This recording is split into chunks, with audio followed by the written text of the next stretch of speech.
우리는 지금 주 예수 그리스도의 오심을 기다리는 대림절을 지내고 있습니다. 그분이 어떤 분이시기에 우리가 기다려야 할까요? 그는 다윗의 후손으로 오신 분입니다. 다윗 왕은 유대 역사상 가장 위대했던 왕으로 모든 유대인들이 그의 때, 그의 통치가 이루어지기를 기다리고 있었죠. 그의 인품, 그의 권세가 다시 회복되기를 기다리고 있었어요.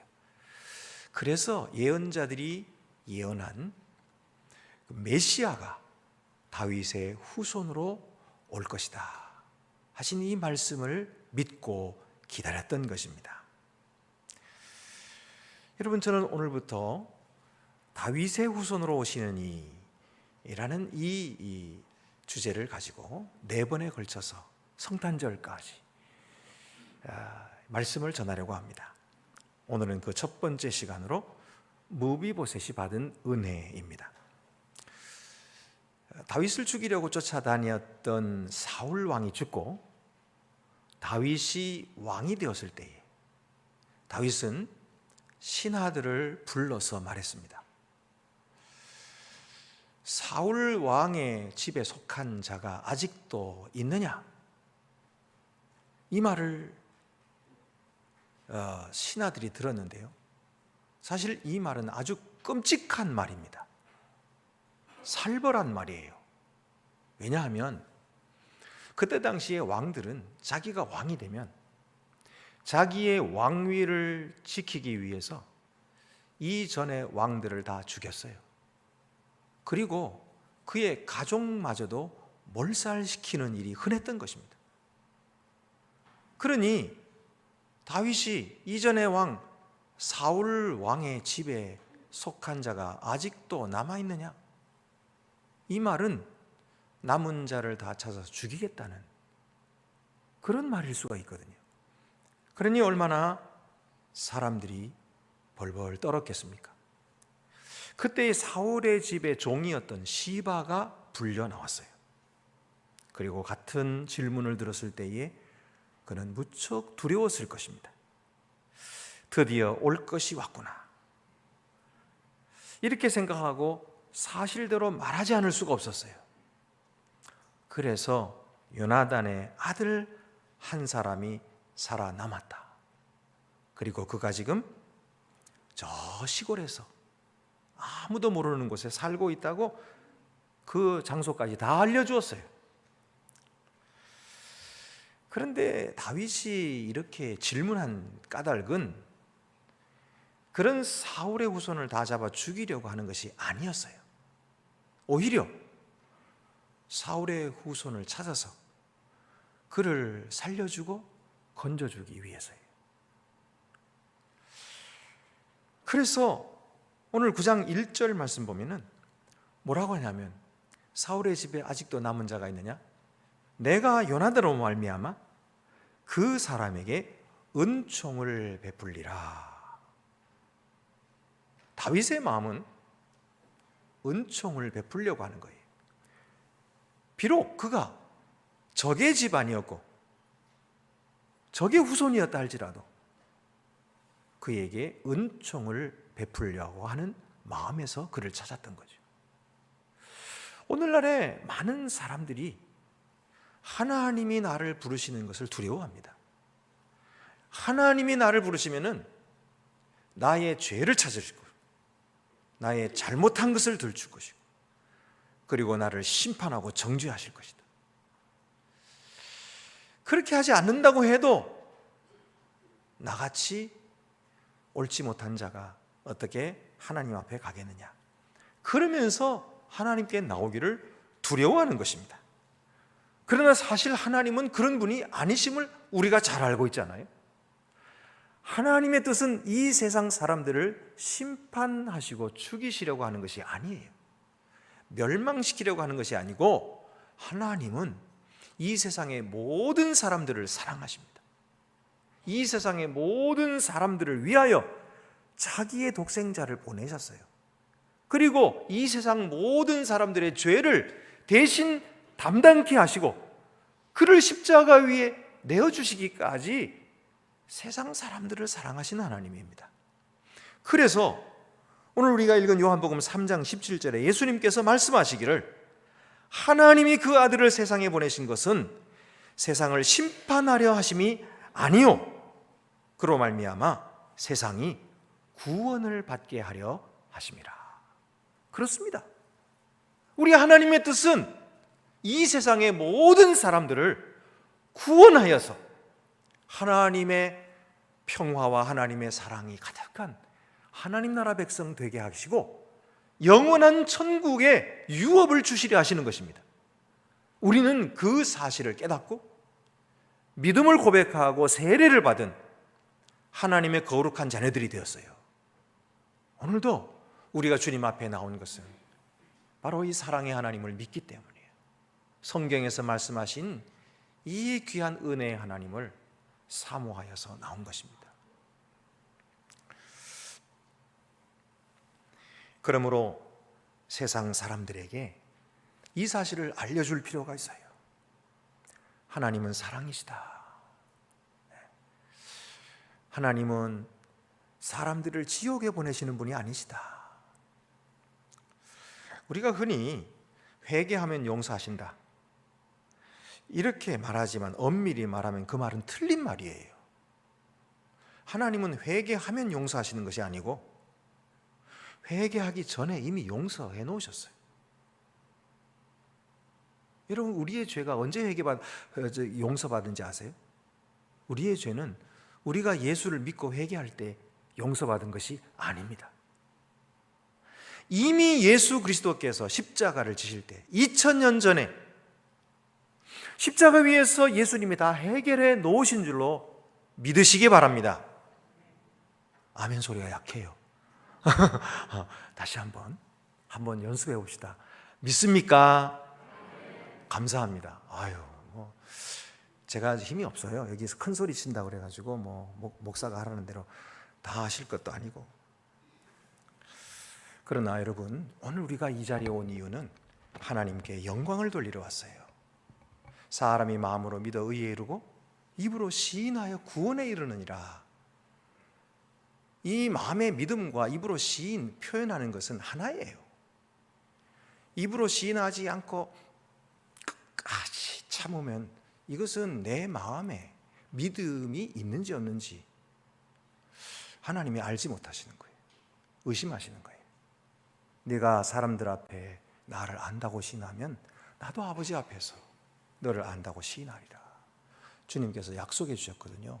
중요한 것은 우리의 믿음의 표현인 것입니다. 여러분 모두는 하나님의 구원받은 자녀인 줄로 믿으십니까? 아멘. 감사합니다. 그렇게 서로 화답하면서 이렇게 해야 재미가 있잖아요, 그렇죠? 설교도 그래야 재미가 있는 거예요. 죄송합니다. 제가 여러분에게 이렇게 자꾸 뭘 하라 그래서 죄송합니다. 근데 이거는 꼭 해야 되는 거예요. 찬송도 우리는 꼭 해야 되는 거고요. 기도 끝나고 나서도 아멘은 꼭 하셔야 되는 겁니다. 예. 기분 나쁘게 생각하지 마시고 하나님이 사랑하셔서 그렇게 요구하시는 거예요. 예수 그리스도께서 십자가 위에 죽으실 때에 예수님 이전의 사람들의 죄만 용서하셨을까요? 아닙니다. 예수님 이후에 태어날 수많은 사람들의 죄도 다 용서해 놓으신 거예요. 그래서 하나님은 우리 주 예수 그리스도를 세상 모든 사람들이 볼 수 있도록 AD와 BC가 갈라지는 한가운데 십자가를 높이 세워놓으신 거예요. 아무도 못 보는 사람이 없도록. 그래서 우리 주 예수 그리스도가 역사의 한가운데 서 계시는 거예요. 그가 우리의 죄를 사하셨어요. 우리의 죄를 이미 다 용서해 놓으셨어요. 그가 자기의 피로 십자가에서 자기 몸으로 제사를 드리셨어요. 짐승이 죽은 것이 아니고 예수 그리스도의 친히 그 고귀하신 몸이 십자가 위에서 죽임을 당하셨어요. 그 이유는 바로 저와 여러분의 죄 때문입니다. 저와 여러분의 죄를 용서하시려고, 우리의 허물과 우리의 잘못과 하나님 앞에서 거역하고 말씀 듣지 않고 제 뜻대로 제 마음대로 살았고 방황하던 우리들을 주께서 용서하시고 하나님의 뜻을 따르는 거룩한 자녀들로 삼기 위하여 예수께서 십자가에 못 박히신 것입니다. 그 피값으로 우리의 죄들을 다 용서해 놓으시고 주님은 오늘 우리가 믿을 때에 그래 잘 왔다, 주 예수 그리스도 안에 있는 자에게는 결코 정죄함이 없느니라. 이는 생명의 성령의 법이 죄와 사망의 법에서 너를 해방하였음이라 말씀해 주시고 우리를 모든 죄에서, 모든 얽매이는 속박에서부터 우리를 자유케 해주신 거예요. 그래서 오늘 우리는 죽음을 두려워하지 않는 거잖아요. 죄로 말미암아 죽음이 왔지만 우리는 장차 우리에게 다가올 죽음을 두려워하지 않습니다. 그것은 주 예수께서 우리를 위해 죽고 부활하심으로 우리에게 영생을 주신 줄 믿기 때문입니다. 이것이 예수 그리스도의 십자가예요. 그래서 회개하면 그때 용서하시는 것이 아니고 하나님은 이미 용서해 놓으셨어요. 이미 우리의 죄를 다 용서해 놓으셨어요. 그리고 우리를 부르신 것입니다. 오너라. 이것이 하나님의 사랑이에요. 이것이 하나님의 놀라운 은혜입니다. 오늘도 그 은혜를 받은 우리가 하나님을 찬양하는 것이 마땅한 줄로 압니다. 그것이 당연한 일이에요. 아멘 안 하는 것이 이상한 거예요. 찬송 안 부르는 것이 그것이 이상한 거예요. 찬송 불러드리는 것이 마땅한 의무예요. 아멘 고백하는 것이 마땅한 의무예요. 우리가 그렇게 고백하지 않았다면 어떻게 세례를 받았어요? 우리가 아멘하지 않았다면 어떻게 세례를 받았습니까? 세례는 주 예수 그리스도를 믿음으로 고백하는 자에게 주신 거예요. 우리가 그렇게 고백함으로 사람이 마음으로 믿어 의에 이르고 입으로 시인하여 구원에 이르는 줄 믿습니다. 그러므로 주님이 부르실 때 두려워 말고 응답하시기를 바랍니다. 하나님은 놀라운 계획을 여러분 한 사람 한 사람을 위해서 세워놓으셨어요. 그리고 여러분의 계획을, 여러분에게 세워놓은 그 계획을 반드시 이루실 것입니다. 구원의 놀라운 계획은 멈추시지 않습니다. 우리가 어떠하든지, 우리가 깨닫든지 못 깨닫든지 하나님은 약속을 지키십니다. 그런데 다윗 왕에게 고하는 이 시바의 말이 좀 마음에 걸립니다. 오늘 뭐라고 3절에 말합니까? 요나단의 아들 하나가 있는데 다리 저는 자니이다. 아니 요나단의 아들 이름도 말하지 않고 다리 저는 것부터 먼저 말해요. 아니 이건 야박한 사람이에요. 아니 지금 왕 앞인데 그가 비록 핸디캡이 있다 할지라도 왕 앞에서 좀 좋게 말해가지고 왕의 호의를 얻게 해주면 안 됩니까? 그런데 오히려 그의 약점을 들추고 조롱하고 요즘 말로 디스하는 아주 야박한 사람, 냉혹한 사람입니다. 사람의 입에서 나오는 말은 그 사람의 속에서부터 나와서 그를 더럽힌다고 예수님께서 말씀하셨는데,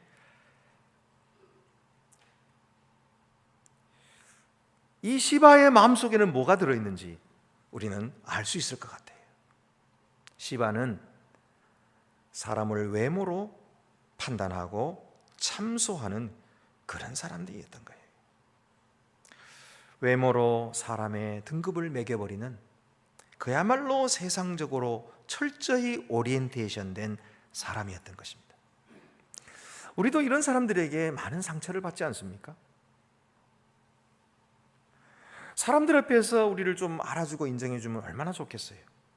근데 무시하고 사람들 앞에서 우리를 깎아맞추고 좋은 말 해주기는커녕 비판함으로써 제 잘났다고 은근히 뽐내고 자기 자기가 인정받으려는 그런 사람들 말입니다. 이런 사람들 때문에 우리가 얼마나 많은 상처를 받아요. 근데 하나님은 우리를 위로해 주십니다. 왜냐하면 예수께서 바로 그런 우리들을 대신해서 욕 먹었거든요. 욕을 잡수셨어요. 고난 받으실 때에 수치와 조롱을 다 받으셨어요. 그러면 여러분, 그런 수치를 다 받으실 필요가 없어요. 우리 주님께 다 돌리십시오. 선한 일을 하다가 조롱받을 때, 믿음의 길을 가는데 사람들에게 무시당할 때, 나는 진심으로 주님 앞에 아멘이라고 고백하는데 옆 사람이 눈치 줄 때, 주님 받아주세요. 주님 받아주세요. 그리고 여러분 자유하세요. 그리고 계속해서 선한 길 가세요. 계속해서 믿음의 길을 가세요. 다른 사람들이 뭐라고 비판하든지 상관하지 마시고 하나님께서 여러분에게 가르쳐 주신 그 길을 계속해서 걸어가시기 바랍니다. 우리 교회는 그런 교회예요. 우리 조상들이, 우리 선조들이 그렇게 해서 이 교회를 세웠어요.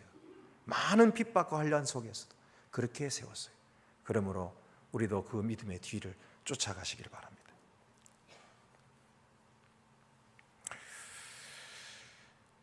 우리가 시바 같은 사람들로 인해서 상처받는 것 억울하고 안타깝지만 그보다 더 안타까운 사실이 있어요. 그것은 우리 자신 스스로가 자격지심 때문에 부끄러워하고 하나님 앞에 가까이 가지 못한다는 사실입니다. 하나님은 자비로우시고 하나님은 긍휼하신 분, 용서하신 분, 위대하신 분 다 알아요. 그렇지만은 그분 앞에 나는 너무나 초라하고 너무나 부족합니다. 그 영광 앞에 나는 너무 추하고 그 거룩하심 앞에 나는 너무 세속적이에요.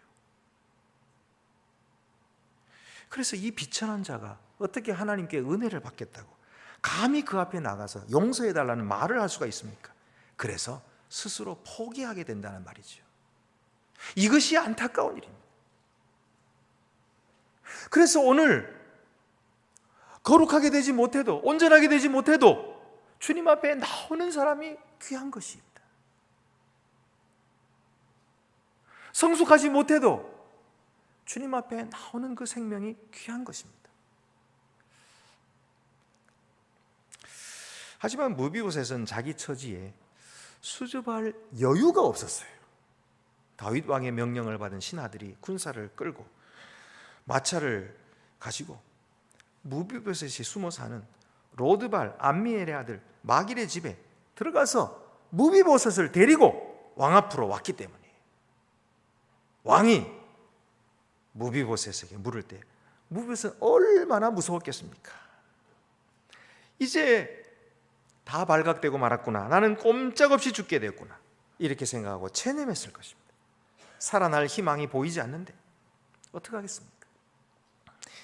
다윗이 무비보셋을 무비보셋아 하고 부르자 그는 보소서 당신의 종이니이다 이렇게 대답을 해요. 보소서 당신의 종이니이다. 이 말은 나는 왕 앞에 무가치한 자입니다. 아무 쓸모가 없는 자입니다. 그런 자인 것을 잘 알고 있으니 처분대로 맡기겠습니다. 그런 뜻이에요. 여러분, 우리는 하나님 앞에 쓸모 있는 자였습니까? 하나님이 우리를 쓸만한 그런 자들이었나요? 아니죠. 그렇지 못했습니다. 우리 스스로가 아무리 생각해도 하나님께 무슨 쓸모가 있다고 나를 부르셨는지 모르겠어요. 그런데 하나님은 불러주셨죠. 처분대로 그에게 바뀔 수밖에 없는 그런 존재였습니다. 그런데 하나님이 다르게 말씀하셨죠. 이렇게 보소서 당신의 종이니이다. 그리고 이제 체념하고 처분대로 맡기는 이 무비보셋에게 다윗 왕은 의외의 말을 합니다. 아주 의외의 말을 합니다. 7절에 무서워하지 말라. 내가 반드시 내 아버지 요나단으로 말미암아 내게 은총을 베풀리라. 귀를 의심했지만 이 말이 사실인 거예요. 다윗은 이전에 사울과 함께 쫓겨다닐 때에 사울의 아들 요나단이 그의 친구가 되어줬어요. 그래서 언제나 다윗을 숨겨주고 다윗이 쫓겨다닐 때 도망치게 해줘. 그런 일들이 있었거든요. 그때 마지막으로 도망치게 하면서 두 친구는 얼싸안고 서로 울고 서로 언약을 맺습니다. 요나단은 자기가 왕의 아들이지만 내가 왕이 되지 않고 다윗이 하나님께서 택하신 왕인 줄 알았어요. 그래서 네가 왕이 될 때에 우리 후손들을 살려다오 부탁을 했거든요. 다윗도 그래, 내가 왕이 되면 너희 후손들을 반드시 끊지 않겠다, 그렇게 약속을 했어요. 다윗은 이 약속을 기억한 것입니다. 그리고 그 약속을 지키고 있는 것입니다. 무비보셋을 살린 것은 무비보셋의 어떤 선한 행위가 아니에요. 그가 뭐 잘했기 때문이 아니에요. 잘한 건 아무것도 없어요. 그냥 숨어 살은 것밖에 없어요. 자랑이 없어요. 그러나 그를 살린 것은 바로 다윗과 요나단이 맺은 언약이었던 거예요. 언약! 이것이 무비보셋을 살린 것입니다. 여러분, 하나님께서 오늘 비천한 우리들, 하나님 앞에서 용서받지 못할 우리들을 왜 용서하시는지 아십니까? 우리가 잘해서요? 우리가 착하게 살아서? 우리 거짓말 안 해서? 우리 음란한 생각 하나도 안 품었으니까? 그랬나요? 아닙니다. 우리가 왜 자기 자신의 초라하고 부끄러운 모습에도 불구하고 하나님 앞에 나오기만 하면 은혜 받는지 아십니까? 그것은 나가 잘생겼기 때문일까요? 아닙니다. 그것은 우리와 맺으신 언약 때문입니다. 하나님이 우리에게 주신 언약 때문이에요. 처음 언약은 옛 언약이라고 하죠. 아브라함과 맺었죠. 근데 아브라함은 그 언약의 약속을 믿었어요. 그래서 하나님께서 그를 의롭게 여기시고 그 모든 약속을 이루어 주시는데 큰 민족을 이루고, 그리고 모세를 통해 구원하시고 그들과 언약의 확증을 이 율법으로 주시고, 너희가 나를 잘 섬기고 이 말씀대로 준행하면 내가 이 땅을 너희에게 영원히 줄 뿐만 아니라 내 백성 이스라엘이 되게 하리라. 그러나 너희가 이 율법의 말씀을 어기고 나를 떠나면 너희는 반드시 패망할 것이다. 말씀해 줬거든요. 근데 이스라엘 백성이 처음에는 예, 다 그렇게 하겠습니다 그랬어요. 그런데 가나안 땅에 들어가 잘 살게 됐거든요. 먹을 게 많았거든요. 풍족하게 살았거든요. 그러니까 하나님을 잊어버렸어요. 잘 사는데 하나님 찾을 일이 있어요? 여러분, 우리가 모든 일 다 잘 되면 기도하겠습니까? 그처럼 이스라엘 백성들도 기도하지 않고 하나님 찾지 않더니 다음 세대에게도 말씀 안 가르쳐줬어요. 그러니 한 세대 두 세대 흘러가면서 하나님 다 잊어버린 거예요. 율법이 뭔지 몰라요. 어디 가는지도 몰라요. 그러니까 그때부터 뭘 하겠습니까? 우상 숭배를 시작한 거죠. 우상 숭배는 화려해 보이거든요. 우상은 멋지고 그게 큰 축복을 줄 것 같거든요. 그래서 거기 가가지고 다 빌면서 하나님이 주신 귀한 축복 거기다 다 갖다 바치는 거예요. 하나님께서 보니까 이 백성이 언약을 깨뜨렸어요. 그래서 하나님 말씀하신 대로 그 백성을 쫓아내신 거예요. 그 땅에서 쫓겨나요. 뿔뿔이 흩어지고 바벨론의 포로가 되게 하시고, 그래서 엄청난 시련을 받은 거예요. 하나님이 그들의 눈물을 보시고 긍휼히 여기셔서 다시 회복시키긴 하셨지만은 이 옛 언약을 가지고는 안 되는 거예요.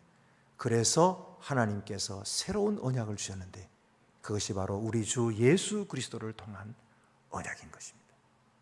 새 언약을 내게 주노니. 우리 주 예수 그리스도 안에서 우리에게 주신 언약은 영원하신 언약입니다. 그것은 돌판에 새긴 율법이 아니에요. 우리 마음 신비에 새긴 살아계신 하나님의 말씀인 것입니다. 이 말씀으로 말미암아 우리를 살리시고 이 말씀으로 말미암아 영생을 얻게 하시고 오늘도 성령을 우리에게 보증으로 주셔서 영원한 천국을 확신하게 하시고 오늘도 주를 따라가는 귀한 백성들이 되게 해주셨으니 얼마나 귀하고 놀라우신 약속입니까?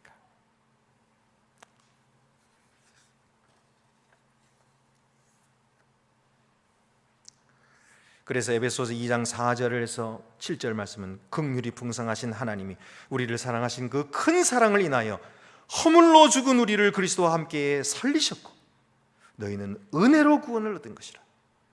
또한 함께 일으키사 그리스도 예수 안에서 함께 하늘에 앉히시니 이는 그리스도 예수 안에서 우리에게 자비하심으로써 그 은혜의 지극히 풍성함을 오는 여러 세대에 나타내려 하심이라. 여러분, 하나님은 그의 은혜로 우리에게 합당하지 않은 것을 주셨어요. 구원을 선물로 주신 거예요. 그리고 하나님은 그의 자비하심으로 우리에게 합당한 것을 주지 않으셨어요. 심판, 멸망, 그것이 우리에게 합당한 것인데 주지 않으셨어요.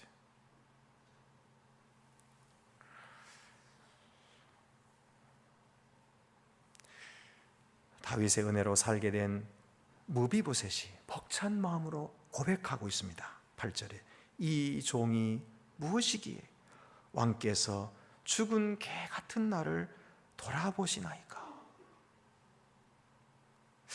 이 종이 무엇이기에 주께서, 왕께서 죽은 개 같은 나를 돌아보시나이까. 그는 너무너무나 고맙고 감격스럽고 분에 넘치는 은혜를 받았기 때문에 이렇게 마음으로 고백하고 있었던 거예요. 근데 다윗은요, 그냥 약속한 것만 딱 지키고 마는 그런 사람이 아니에요. 자기 의무만 다하는데 그치지 않았고 그보다 더 높이, 더 넘어서 더 많은 호의를 그들에게 베풀어주는 왕이었어요. 적의 집안 사람을 살려주실 뿐만 아니라 사울의 집안의 모든 땅과 그의 재산을 다 그에게 주면서 농사 짓게 하고 소출을 먹게 했습니다. 더 놀라운 것은 다윗 왕이 이 무비보셋을 자기 식탁에 앉게 하시던 함께 먹게 해준 거예요. 자기 식탁에는 지금 왕자들이 둘러앉아서 먹고 있어요. 내 아들들만 지금 앉을 수 있는 곳인데 거기에다가 사울 왕의 손자, 적의 손자인 무비보셋을 데려다가 거기에 앉혀놓고 함께 먹여준 것입니다. 이 은혜를 어떻게 갚을 수 있을까요? 그의 무비보셋의 행복은 사랑에 빚진 자의 행복이에요. 평생 갚아도 이 사랑의 빚을 무엇으로 갚겠습니까? 그래서 그는 어떻게 응답했나요? 이 은혜를 받은 그는 어떻게 응답했나요? 이후로 다윗을 힘을 다해 사랑했어요. 그를 위해 충성을 아끼지 않았습니다. 다윗이 압살롬에게 쫓겨 그 왕의 자리를 잃고 도망칠 때에 두 다리가 성치 않았지만 그를 따라가려고 했어요. 그러나 종 시바에게 속아서 따라가지 못했어요. 궁에 남았습니다. 궁에 남아서 반역을 일으킬 수도 있었지만 그는 반역하지 않았어요. 그리고 다윗이 다시 올 때까지 계속 기다리면서 수염을 깎지 않았어요. 다윗만 보고 기다린 거예요. 다윗 왕이 다시 돌아왔을 때 다윗이 그를 봤어요. 시바가 거짓말한 걸 그제서 알았어요. 이 사람이 정말 충성스럽구나. 크게 칭찬하고 상을 내려줬습니다. 여러분, 오늘 우리는 주님의 크신 은혜를 받은 우리는 어떻게 응답하고 있습니까? 무비보셋의 이 행복이 오늘 주 은혜로 죄사함 받고 성찬의 식탁을 받은 우리의 행복입니다. 이전에는 우리도 하나님을 알지 못했고 교만하여 스스로 왕인 체 하며 살았던 죄인들이었습니다. 하나님 앞에 지은 죄로 영원히 진노를 면치 못할 자들이었습니다. 그런데 다윗 왕의 후손으로 오신 예수 그리스도의 크신 은혜로 인해 죄 씻음 받고 사망에서 생명으로 옮겨졌고 영원한 생명을 얻었습니다. 뿐만 아니라 만왕의 왕 예수께서는 친히 우리를 위해 식탁을 준비하시고 자신의 몸과 피를 떡과 포도주로 우리에게 주어 먹고 마시게 하신 것입니다. 이 얼마나 과분한 대우입니까? 우리를 무비보셋의 자리보다 훨씬 더 높은 하늘 보좌의 하나님 식탁에 함께 앉게 해주신 것입니다. 이 크신 은혜를 우리가 무엇으로 갚을 수가 있겠습니까? 우리 가진 모든 것을 다 드려도 모자랄 것입니다. 생명을 바쳐드려도 못 갚을 것입니다. 여러분, 우리는 두 다리를 절면서 쩔뚝쩔뚝 왕의 식탁으로 나아갔던 무비보셋보다도 더 행복한 마음으로 오늘 주님 계신 이 성전에 나오신 줄로 믿습니다. 다윗의 후손으로 오시는 평화의 왕, 우리를 은혜로 맞이해 주시는 그리스도를 기쁨으로 영접하시는 저와 여러분이 다 되시기를 바랍니다. 기도드리시겠습니다. 은혜로우신 하나님 아버지, 무비보셋은 죽을 수밖에 없었던 사람이었습니다. 그러나 다윗은 약속을 지킬 뿐만 아니라 거기에 더해서 은혜를 베풀어 주었습니다. 주여, 오늘 우리는 무비보셋보다도 훨씬 더 크고 놀라우신 은혜를 받아서 하나님의 거룩한 백성 되고 영생을 얻고 주님의 자녀가 되었사오니 주님의 식탁에 함께 앉게 하여 주심을 감사합니다. 주여, 우리가 그 떡과 그 잔을 받을 때마다 주의 크신 은혜를 감사하게 하시고 행복하게 하시고, 그렇게 그 행복으로 날마다 절뚝거리는 걸음이지만 주님 앞으로 나오기를 즐거워하고 기뻐하는 주님의 사랑받는 자녀들이 더욱 되게 하여 주시옵소서. 우리 주 예수 그리스도의 이름으로 기도드립니다. 아멘.